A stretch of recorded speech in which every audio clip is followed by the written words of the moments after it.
Hey guys, today I want to share with you a funny story that just kind of came up for me in one of my coaching calls. And sometimes, things just fly out of my mouth that I don't really think about or plan for. And sometimes it's related to a memory. And so today I was working with a client who is dealing with a situation where she is struggling trying to affect change in the workplace. And she's doing a lot of the right things and she's changing her behavior, and things just are not improving.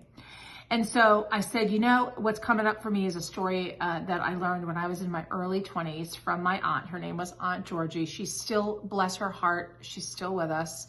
Aunt Georgie is 90 years old now. She's just always been one of my most favorite people and someone I looked up to a great deal. I looked up to her because she was so funny. She was always in charge, a very strong woman. She held a strong leadership position back at a time in the government where, in the 70s and 80s, where that kind of wasn't the norm. But my aunt back then, she was just always the life of the party. And very successful, cigar smoking, whiskey drinking Irish woman, stood tall, just a badass. And she still is. I mean, she's just one of my most favorite people.